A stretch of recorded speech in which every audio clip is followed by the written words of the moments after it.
Andi menatap layar ponselnya yang baru saja menerima notifikasi SMS dari bank. Ada transaksi cicilan pinjaman online yang kembali memotong saldo tabungannya. Nominalnya tidak terlalu besar jika hanya 1 atau 2 kali, tapi sudah berbulan-bulan ini pemotongan itu terus muncul, seakan tidak pernah selesai. Dia menghela napas panjang sambil mengusap wajahnya. Bulan ini motong lagi, gumamnya lirih. Di ruang tamu, istrinya, Dina, sedang sibuk memotret produk skincare yang ia jual secara online. Dina sering bilang bahwa pinjaman itu dipakai untuk menambah modal jualan, tapi kenyataannya omset jualannya tidak pernah naik. Setiap Andi tanya, Dina selalu menjawab dengan suara ketus. Ya namanya usaha, kadang sepi. Andi ingin menyampaikan lagi soal cicilan yang makin menumpuk, tetapi dia memilih diam. Pertengkaran soal uang sudah terlalu sering terjadi. Andi bukan tipe yang suka ribut. Dia hanya ingin hidup tenang, bekerja, lalu pulang dan berkumpul dengan keluarga kecilnya. Tapi akhir-akhir ini rumah terasa makin dingin. Dina berubah, sangat berubah. Dulu, Dina selalu menyambutnya pulang dengan senyum. Sekarang, Dina bahkan jarang melihat ke arahnya. Lebih sering menatap ponsel sambil sendirian. Bahkan pernah Andi pulang, memanggil namanya 3 kali, Dina sama sekali tidak menyahut karena terlalu fokus dengan layar gadget. Andi tahu ada sesuatu yang tidak beres, tapi ia bukan tipe suami yang suka berprasangka. Ia menahan diri, ia mencoba percaya. Suatu malam ketika Dina sudah tertidur, ponselnya berbunyi. Notifikasi dari aplikasi pesan. Andi tidak berniat mengintip, tapi layar ponsel itu menyala terang tepat di depan wajahnya. Nama kontaknya hanya ditulis sebagai Mas R. Andi sempat ragu, tapi pada akhirnya ia menyentuh layar itu. Isinya membuat dadanya serasa diremas kuat-kuat. Sayang, besok tolong kirim lagi 3 juta. Katanya sih buat putaran terakhir. Setelah itu kita bisa mulai bisnis bareng. Uang segitu kecil kok buat kamu. Kamu kan bilang suamimu gajinya lumayan. Ayo dong, masa kamu gak mau invest masa depan kita? Andi mematikan layar ponsel itu dengan tangan gemetar. Dia tidak langsung marah, tidak langsung membangunkan Dina. Dia hanya duduk di tepi ranjang, menunduk, nafasnya naik turun cepat. Jadi semua pinjaman itu bukan untuk modal usaha. Semua untuk pria ini. Dan pria ini berani-beraninya mengandalkan uang yang Dina dapat dari usaha suaminya. Andi menutup wajahnya. Rasanya seperti ditikam kuat-kuat. Tapi ia masih berusaha menenangkan diri. Ia ingin tahu lebih banyak sebelum mengambil langkah. Keesokan harinya saat Dina pergi ke pasar, Andi memeriksa ponsel itu lagi. Percakapan mereka panjang. Dina berkali-kali mengirim screenshot bukti transfer. Jumlahnya bukan jutaan. Ada yang 5 juta, 8 juta, bahkan pernah sampai 12 juta. Dia bilang cuma pinjam sedikit, gumam Andi sambil menahan napas yang terceklak. Waktu Andi coba cek aplikasi pinjol di ponsel Dina, dia hampir tak percaya. Ada 5 aplikasi berbeda. Total pinjamannya lebih dari 60 juta. Tangannya langsung lemas. Uang sebanyak itu tidak mungkin ia lunasi dengan gajinya. Bahkan jika ia bekerja sambilan pun tidak akan cukup dalam waktu cepat. Andi hanya terduduk di kursi ruang tamu. Rumah terasa lebih sunyi dari biasanya. Baru sekarang ia benar-benar sadar bahwa Dina bukan cuma berubah, tapi sudah jauh drift dari pernikahan ini. Saat malam tiba, Andi mencoba berbicara. Dina, kita bisa ngobrol bentar? Dina yang sibuk memegang ponsel menjawab tanpa menoleh. Ngobrol apa lagi? Aku capek. Kita harus bicarakan soal pinjol itu. Dina langsung menutup ponsel dan menatap Andi dengan wajah kesal. Kenapa sih kamu membahas itu terus? Aku kan bilang buat modal. Kamu gak percaya sama aku? Andi menarik nafas panjang. Bukan itu. Aku cuma jumlahnya sudah besar, Din. Itu urusan aku. Bentak Dina tiba-tiba sambil berdiri dari sofa. Kamu kan yang kerja, ya wajar dong kalau bantu istrinya. Tapi ini bukan bantu, Dina. Ini, aku tahu apa yang aku lakukan. seru Dina lagi sambil memanting pintu. "Aku nggak minta kamu bayarin sekarang kan?" Andi terdiam. Dina marah seakan Andilah yang salah. Padahal wanita itu sudah mengambil pinjaman di banyak tempat tanpa berdiskusi, tanpa peduli kemampuan suaminya. Dina kemudian masuk kamar dan membanting pintu. Andi hanya duduk sendirian. Namun ketenangan itu tidak bertahan lama. Ponsel Dina bunyi lagi. Notifikasi dari aplikasi pesan. Nama yang sama. "Andai aja aku bisa ketemu kamu malam ini. Tapi ya udah, suamimu pasti di rumah ya." Andi menghela napas panjang, seperti ada bara api yang menyala di dadanya. Hari berikutnya, Andi mengikuti Dina diam-diam ketika istrinya keluar rumah. Dina bilang mau kirim barang ke kurir, tapi Andi melihat sesuatu yang berbeda.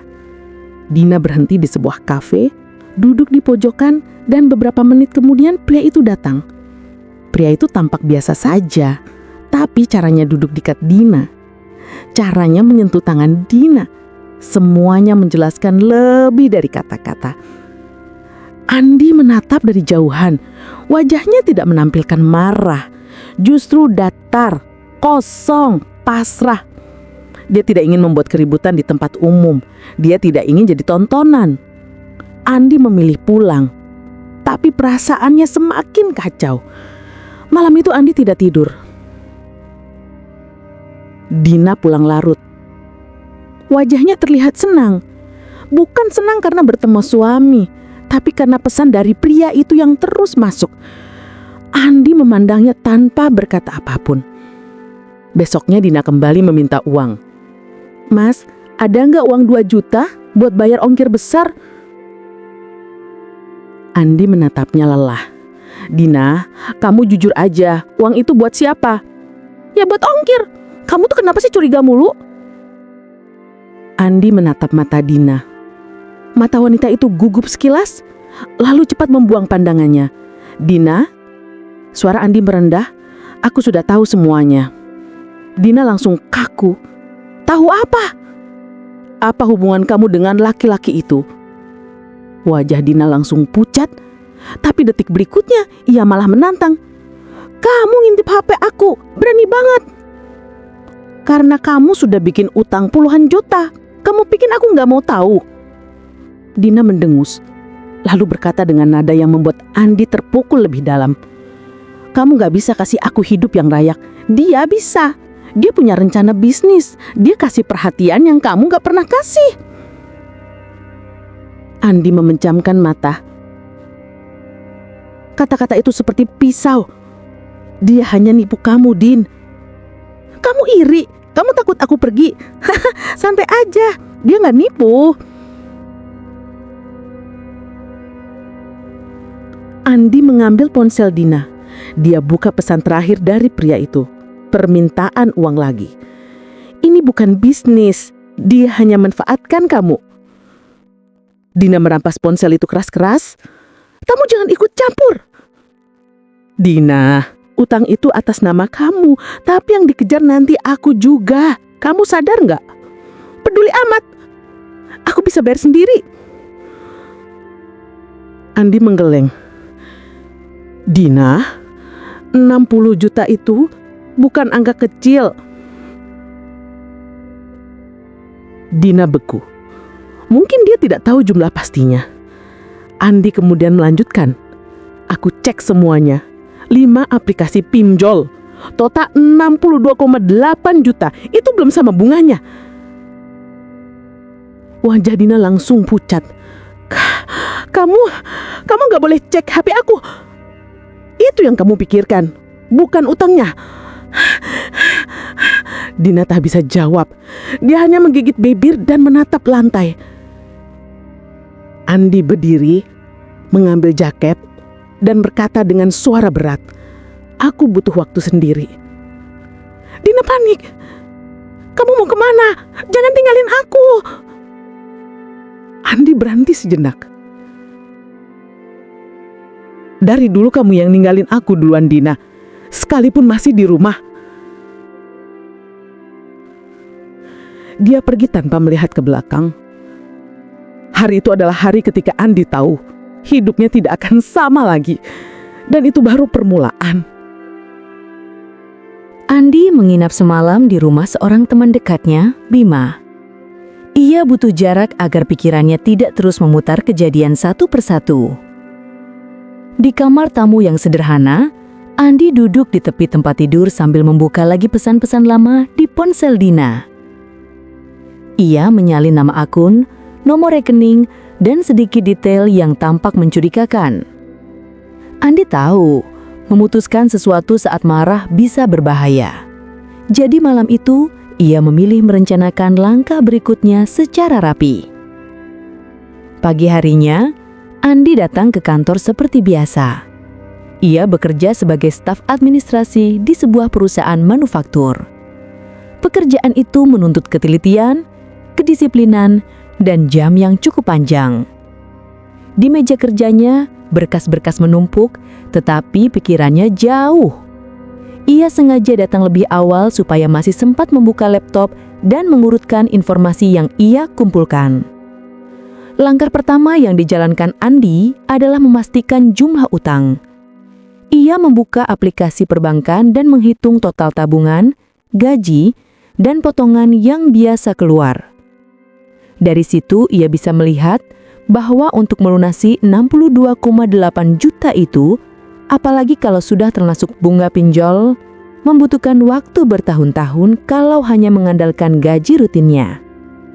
Ia menuliskan angka-angka itu pada selembar kertas, pendapatan bersih, pengeluaran rumah tangga, minimal cicilan per bulan jika mau melunasi dalam 5 tahun. Angkanya membuatnya pusing. Setelah itu Andi menelusuri nomor dan rekening yang sering muncul di chat Dina. Ada beberapa nama rekening yang terdaftar atas nama perorangan, beberapa lagi atas nama PT yang tidak bisa ia temukan di pencarian perusahaan resmi. Andi menduga kuat bahwa pria yang mengaku punya rencana bisnis itu memang bukan mitra usaha sejati. Namun, bukti percakapan dan transfer yang ada di ponsel Dina sudah cukup untuk memastikan aliran uang pergi ke satu orang atau beberapa orang yang jelas-jelas bukan investor bonafide. Saat jam istirahat, Andi mengontak Bima dan menjelaskan situasinya. Bima yang selama ini tahu sedikit soal masalah rumah tangga Andi memberi saran praktis. Jangan langsung menuju publik, kumpulkan bukti. Bicara dengan keluarga Dina kalau perlu. Dan yang paling penting, konsultasi ke ahli keuangan atau pengacara kecil kalau diperlukan. Andi, kalau memang kreditnya banyak dan bunganya tinggi, laporin ke OJK juga bisa. Tapi dulu fokus aja kumpulin bukti transfer dan percakapan itu, kata Bima. Andi menelan, ia belum siap membawa masalah ini ke orang tua Dina atau keluarga besar. Ia butuh konfirmasi lebih dulu. Apakah pria itu benar-benar penipu atau ada kemungkinan lain? Namun ia bertekad, ia tidak akan menutup mata lagi. Malamnya, Andi kembali ke rumah. Dina bersikap dingin, namun tidak ada keributan. Andi sengaja tidak menuduhnya di depan. Ia tahu emosi Dina sedang meledak dan ucapan yang salah bisa memperburuk. Dia memilih tak langsung memberi ultimatum. Ia butuh solusi yang bisa berjalan. Keesokan hari, Andi menyusun daftar prioritas. 1. Memperlihatkan bukti kepada Dina dengan tenang dan meminta penjelasan tertulis. 2. Menghubungi pihak pinjol untuk mengetahui struktur bunga dan potensi restrukturisasi. 3. Mengamankan rekening bersama atau sumber dana rumah tangga agar tidak ada lagi transfer tanpa sepengetahuannya. 4. Menyiapkan rencana darurat bila utang menuntut pembayaran segera. Dalam 2 hari itu, Andi bertemu satu demi satu pihak pinjol lewat telepon. Jawaban yang ia terima bervariasi. Ada layanan yang menanggapi sopan, ada juga yang menyinggung dan menekan soal denda. Satu pinjol menawarkan opsi restrukturisasi, namun dengan syarat menunjukkan bukti kemampuan membayar. Andi sadar, semua itu akan memakan biaya dan waktu. Sementara itu hubungan dengan Dina semakin tegang. Dina sering menghindar saat Andi mengajaknya bicara soal uang. Kadang ia menjawab sebal, kadang ia memohon agar Andi tidak buka-bukaan ke siapapun. Ini masalah rumah tangga kita, jangan diomongin ke orang lain. ucapnya suatu malam sambil menutup buaca dengan bantal.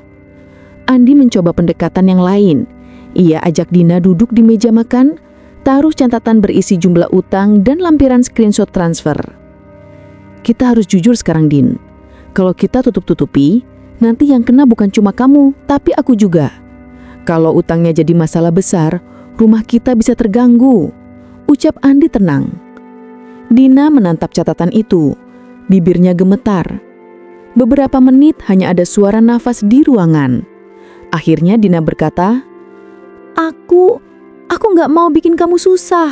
Aku cuma, dia bilang nanti balikin. Katanya itu investasi.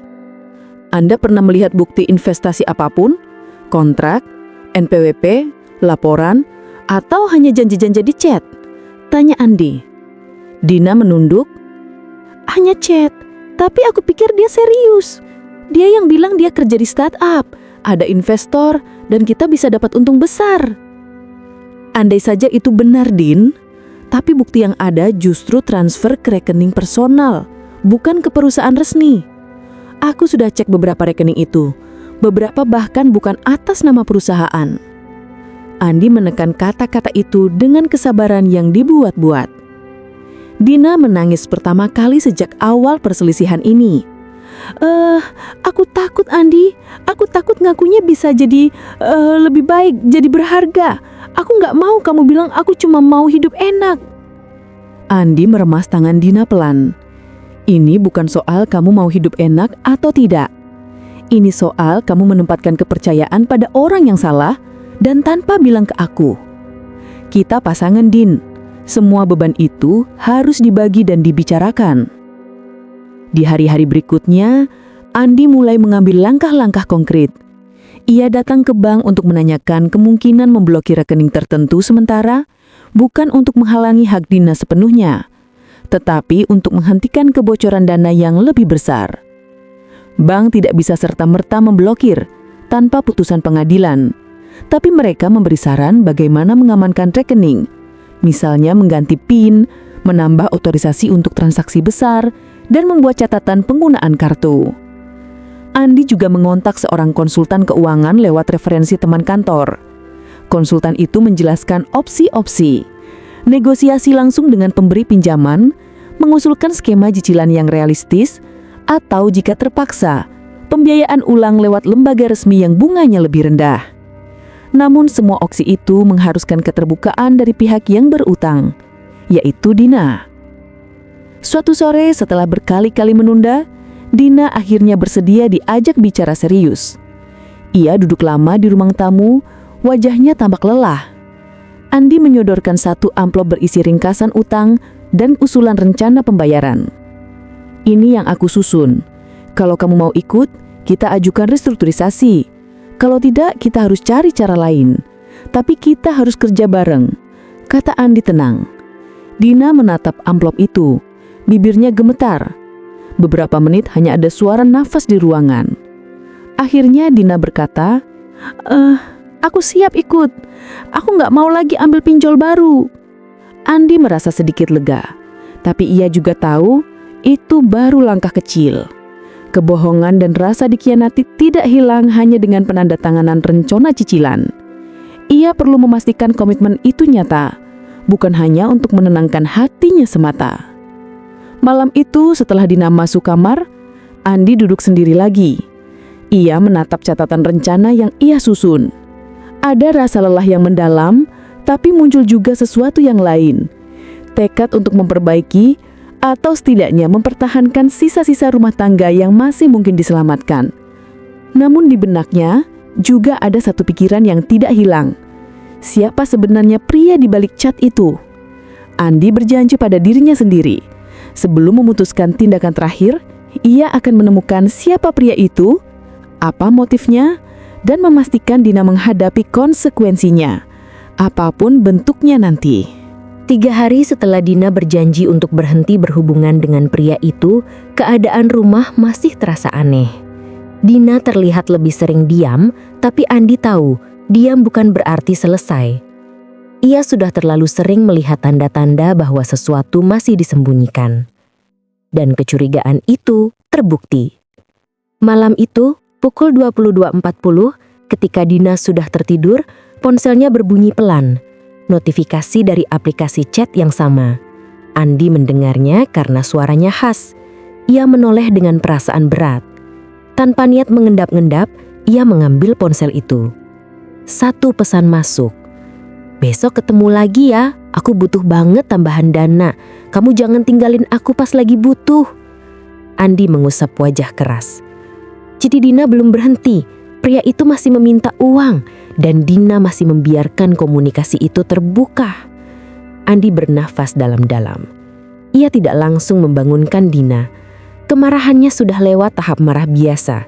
Kini jadi rasa dingin yang lebih menusuk. Besoknya Andi mengambil cuti kerja. Ia memutuskan saatnya menyelidiki lebih dalam. Andi mulai dengan nomor rekening yang sering dipakai pria itu. Ia pergi ke bank yang sesuai dengan nama rekening tersebut. Tentu bank tidak bisa memberikan data pribadi secara bebas, tapi Andi tidak datang untuk menggali hal-hal sensitif. Ia hanya ingin tahu satu hal, apakah rekening itu milik perorangan yang jelas atau benar-benar dipakai untuk usaha. Setelah menunggu cukup lama, petugas bank menjelaskan dengan bahasa yang hati-hati. "Pak, rekening ini memang aktif, tapi kami lihat mutasinya tidak menunjukkan aktivitas usaha. Tidak ada pola transaksi perusahaan. Kebanyakan hanya menerima transfer kecil atau sedang dari beberapa orang, lalu dana cepat ditarik tunai." "Jadi bukan rekening bisnis?" tanya Andi. Pegawai itu menggeleng. "Tidak terlihat seperti bisnis, Pak." Andi menelan kekecewaan sekaligus kemarahan. Itu adalah bukti pertama yang makin memperkuat dugaan bahwa pria itu hanya memperalat Dina dan mungkin banyak wanita lain. Sore harinya Andi menelusuri akun media sosial yang pernah dikirim Dina ke selingkuhannya. Ia menemukan foto pria tersebut. Positif, itu orang yang sama. Ia tampil rapi, berkemeja, gaya bahasa sok profesional, sering menulis caption motivasi bisnis yang terdengar seperti copy-paste dari internet. Di komentar sebuah postingan lama, ada seseorang yang menuliskan, "Kamu masih nipu orang ya? Hati-hati aja, udah banyak yang sadar, lo itu cuma bawa-bawa nama startup palsu." Andi langsung mengklik akun si komentator. Ia memberanikan diri mengirim pesan. "Maaf, apakah Anda pernah terkena penipuan oleh pria ini? Saya butuh informasi, ini penting." Pesan itu dibalas 20 menit kemudian. "Iya, bukan cuma saya. Dia banyak nipu perempuan. Modusnya bilang punya bisnis MLM, jualan saham, atau proyek startup. Ujungnya minta transfer. Saya kehilangan hampir 15 juta waktu itu. Saya sudah lapor polisi, tapi banyak bukti yang kurang, jadi kasusnya mandek." Andi terpaku. Tangannya bergetar pelan. "Apakah Anda tahu nama aslinya?" "Nama yang dia pakai Randy, tapi katanya itu bukan nama aslinya. Banyak yang bilang dia pakai 3-4 nama." Andi bersandar di kursi. Semakin jelas, Dina ditipu. Parahnya, Dina terjebak bukan karena bodoh, melainkan karena percaya bahwa pria itu memberi perhatian yang tidak ia dapatkan di rumah. Andi mengetik lagi. "Kalau boleh tahu, apakah dia suka meminta untuk tidak memberitahu suami atau pasangan?" "Iya, modusnya selalu sama. Bilang kita akan masa depan bareng. Sabar sedikit lagi, modal sebentar lagi balik, macam-macam begitu." Andi menutup chat itu. Pikirannya sudah terbenutuk. Pria itu harus diberi pelajaran. Bukan hanya demi dirinya, tapi demi orang lain yang mungkin akan ditipunya lagi. Malamnya, Andi pulang dan mendapati Dina sedang di kamar, menunduk memandangi ponselnya. Andi tahu apa yang sedang ia lakukan. "Dina," panggil Andi pelan. Dina tersencak dan buru-buru mematikan layar. Kamu sudah pulang?" Andi duduk di tepi ranjang. "Kamu masih komunikasi dengan dia?" Dina langsung defensif. "Aku cuma jawab sebentar. Aku mau nutup hubungan itu. Aku belum siap kamu marah lagi." "Dina, tolong," suara Andi datar. "Kamu bukan sedang menutup hubungan itu. Kamu sedang menutupi dia. Itu beda." Dina terdiam. Andi membuka folder di ponselnya. "Aku sudah cek rekening yang kamu kirimi uang. Aku juga sudah ketemu orang lain yang pernah ditipu." Wajah Dina pucat seketika. Apa mereka bilang?" bahwa dia penipu, bahwa dia pakai nama palsu, bahwa dia menipu banyak wanita dengan modus yang sama. Tidak mungkin. Dia bukan begitu, Andi. Dia bilang kalau dia serius. Andi menatapnya lama. Dina, kamu sedang membela orang yang sudah menghisap uang kalian. Uang yang kamu pinjam atas namamu. Uang yang nanti penagihannya ke rumah kita. Dina mulai menangis. Aku pikir dia benar. Aku pikir dia bisa bantu aku. Aku pikir dia sayang sama aku. Yang sayang itu tidak minta uang terus. Yang sayang itu tidak membuatmu berbohong setiap hari. Dina menutup wajah. Tangisnya pecah. Aku bodoh. Aku benar-benar bodoh. Andi tidak memeluknya, bukan karena benci, tapi karena hatinya sudah terlalu sakit untuk memberi kenyamanan saat itu. Ia hanya berdiri dan berkata, "Kita selesai berdebat hari ini, tapi besok kita cari dia, kita hadapi bersama. Aku sudah tahu di mana dia sering nongkrong." Dina terdiam, tubuhnya bergetar. "Andi, kamu mau apa?" "Aku mau lihat wajah orang yang sudah bikin rumah tangga ini hancur." Keesokan sore, Andi dan Dina pergi ke sebuah kafe yang lokasi dan jamnya cocok dengan informasi dari orang-orang yang pernah bersinggungan dengan Randy. Dina gugup setengah mati. Andi sebaliknya tampak sangat tenang, bahkan terlalu tenang untuk seseorang yang diselingkuhi. Setelah menunggu cukup lama, pria tersebut muncul. Tubuhnya kurus, gaya sok keren, memakai jam tangan besar yang jelas-jelas bukan barang asli. Dina menunduk cepat. Randy tidak sadar kalau Dina ada di sana. Ia sibuk memeriksa ponselnya sambil duduk di sudut ruangan. Andi berdiri. Dina memegang lengan Andi tapi tidak menghentikannya. Pria itu baru sadar ketika Andi berdiri tepat di depannya. "Randy?" tanya Andi datar. "Siapa lo?" Andi menarik kursi dan duduk di hadapannya. "Nama gua Andi, suami Dina." Wajah Randy berubah jelas. Panik, kaget, gugup, tapi ia mencoba menyamakan ekspresi. Dina mana ya?" Dina berdiri pelang dari meja dekat pintu, wajah pucat, pandangan ke lantai. Randy makin panik. Andi membuka ponselnya memperlihatkan semua bukti transfer, chat, dan nama-nama rekening. "Aku cuma mau tahu satu hal, uang ini buat apa?" Randy tersenyum. "Bro, lu salah paham, ini buat usaha." Andi menyela cepat. "Gua udah cek rekening lo, gua udah ketemu orang-orang yang lu tipu. Gua juga tahu lo pakai nama palsu." Randy terdiam. Andi bersandar sedikit. "Sekarang gua kasih 2 opsi. Lo balikin uang istri gua, atau gua bawa semua bukti ini ke polisi, plus laporan-laporan yang lain." Wajah Randy memucat. Ia gelegapan. "Bro, jangan gitu bro, kita bisa ngomong baik-baik." "Gua lagi ngomong baik-baik." Dina sudah menangis. Randy makin terdesak. Ia menggigit bibir dan mengusap tengkuknya. Andi menatapnya tajam. "Balikin, semua. Gua kasih waktu 1 minggu. Kalau lewat 1 hari saja, gua pastikan lu gak nipu perempuan lagi." Andi menatapnya untuk terakhir kali. "Gua gak main-main." Dan itulah titik awal dari karma yang perlahan mulai menghantam Randy dan Dina. Pertemuan di kafe itu menjadi titik balik. Andi pulang tanpa marah-marah, tapi seluruh tubuhnya terasa dingin.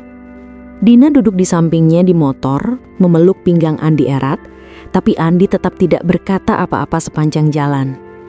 Ia hanya ingin semua ini selesai.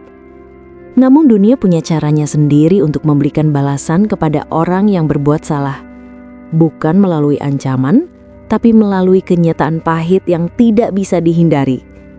Dan karma itu mulai datang sedikit demi sedikit. 2 hari setelah pertemuan itu, Dina mulai menerima pesan berantai di ponselnya. Beberapa wanita yang ia tidak kenal mengirimkan permintaan pertemanan di Facebook dan Instagram. Salah satu pesan berbunyi, "Mbak Dina ya?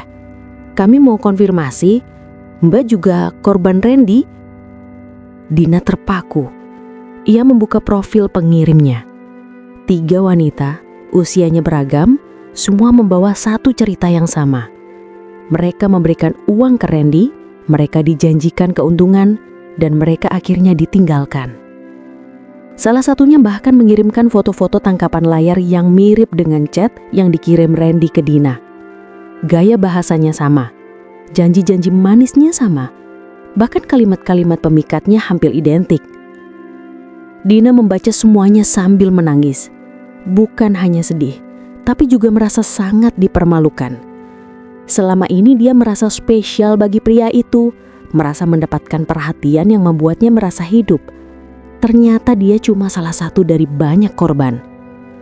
Salah satu wanita berkata dalam chat, "Saya kehilangan 28 juta, Mbak. Randy juga pakai nama Arman, Reza, dan kadang Wisnu. Semuanya manipulasi." Dina merasa perutnya mual.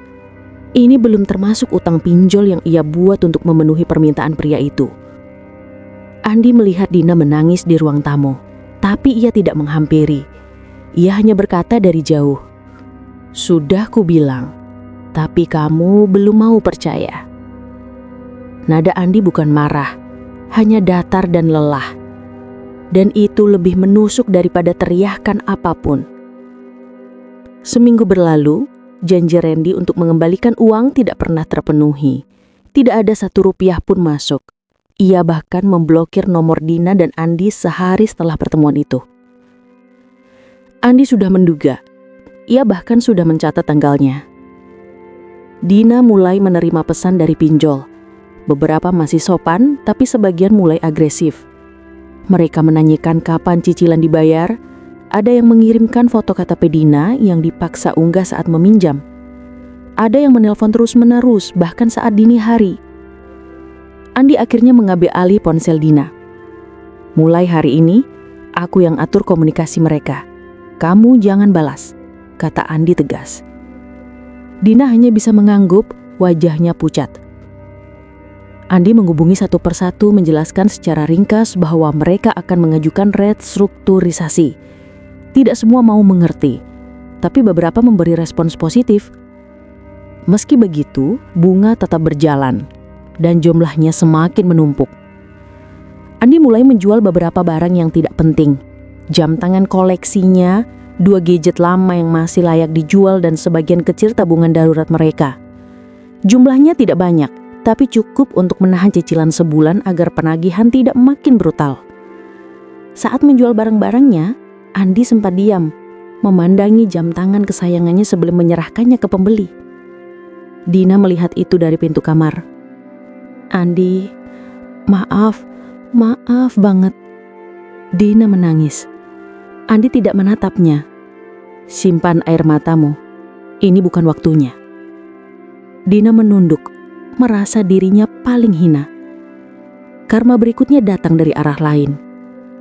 Suatu pagi, Ibu Dina menelpon. Suaranya panik. "Dina, kenapa ada yang telepon ibu bilang kamu punya utang? Ini apa?" Dina langsung tertegun. "Bu, telepon dari mana, Bu?"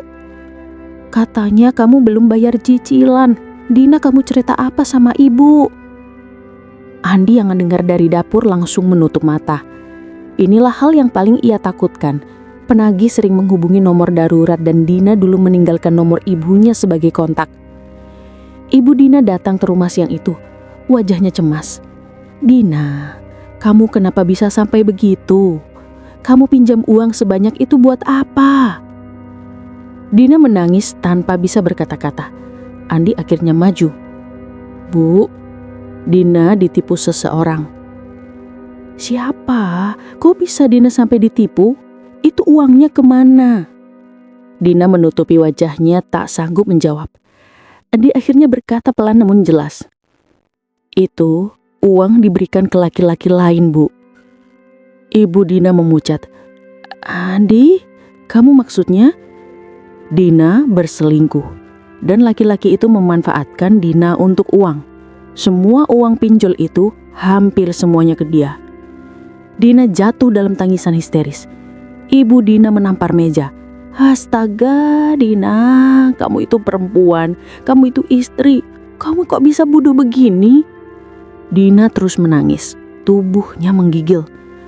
Andi hanya diam, ia memberikan ruang bagi kemarahan yang memang seharusnya keluar hari itu. karma itu bukan datang dari Andi, tapi dari ibunya sendiri. 2 minggu kemudian, Andi mendapat chat dari wanita yang dulu ia hubungi. "Mas Andi, Randy ketangkap." Andi membeku sebentar. "Ditangkap?" "Iya, ada korban baru yang lapor polisi. Korbannya ngasih semua bukti mulai dari rekening, chat, sampai perekaman suara. Polisi sudah lama cari orang ini. Dan ternyata dia juga terkait beberapa kasus lain." Andi membaca dengan sangat hati-hati. Kasus apa lagi? Penipuan, penggelapan, dan melarikan uang dari 2 perusahaan kecil. Dia bukan cuma nipu perempuan, Mas. Dia nipu siapa saja yang bisa ditipu. Andi terdiam beberapa saat. Randy ditangkap. Bukan karena dirinya, tapi karena ulahnya sendiri yang akhirnya menjeratnya. Itu adalah karma yang jauh lebih sempurna daripada pukulan atau ancaman. Beberapa jam kemudian, berita lokal mulai memuat informasi. Pria penipu berkedok pengusaha startup ditangkap setelah menipu puluhan korban. Di foto yang disertakan, wajah Randy tampak kusut. Matanya sayu, rambutnya berantakan. Tidak ada lagi aura sok keren atau percaya diri seperti saat bertemu di kafe hari itu. Dina melihat foto itu sambil duduk di kamar. Wajahnya pucat. "Andi, aku gak nyangka dia sampai begitu." Andi hanya menjawab singkat, "Kamu tidak mau percaya. Sekarang kamu lihat sendiri." Malam itu setelah semua berita itu, Andi dan Dina sudah duduk bersama di ruang tamu untuk pertama kalinya tanpa pertengkaran. Namun, suasananya sangat berat. "Andi, semua ini salahku. Aku mau berubah. Aku mau perbaiki semuanya. Tolong beri aku kesempatan." Dina berkata dengan suara bergetar. Andi menatapnya lama, sangat lama. "Dina, kamu sadar gak bahwa utangmu belum hilang meski dia sudah ditangkap?" Dina menunduk. "Iya. Dan kamu sadar masalah kita bukan cuma soal uang, tapi soal kepercayaan yang kamu hancurkan sendiri." Dina menahan tangis. "Aku mau perbaiki, Andi. Aku mau buktiin." Andi menghela nafas panjang. "Aku tidak bilang kita harus berpisah. Tapi aku juga tidak bisa bilang semuanya akan kembali seperti dulu."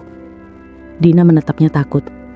"Andi, aku akan bantu arahkan pembayaran utang. Aku akan bantu hadapi pinjol. Tapi hubungan kita butuh waktu. Dan aku butuh lihat perubahan nyata, bukan janji." Dina mengangguk cepat. "Aku akan buktiin." Andi berdiri. "Baik, kita mulai dari satu hal dulu. Kamu berhenti kontak siapapun yang ada hubungannya dengan Randy. Hapus semua, ganti nomor kalau perlu. Semua akses digital dia harus putus." "Baik." Suara Dina lirih. Andi menatapnya lagi. "Kamu bilang mau berubah. Sekarang, tunjukkan." Dina mengangguk sambil menangis. Utang masih ada, luka masih ada, kepercayaan belum kembali. Tapi kebenaran sudah terbuka. Randy menerima karmanya, ditangkap, dipermalukan, dan kehilangan semua topeng yang dia pakai untuk menipu orang. Dina menerima karmanya, disadarkan dengan cara paling keras, ditampar kenyataan, kehilangan harga diri, dan harus menghadapi utang yang ia buat sendiri. Dan Andi, ia akhirnya bisa bernafas lebih lega. Bukan karena masalah selesai, tapi karena kebenaran sudah ada di depan mata dan ia tidak lagi hidup dalam kebohongan. Itu adalah awal babak baru yang tidak mudah, tapi setidaknya jujur.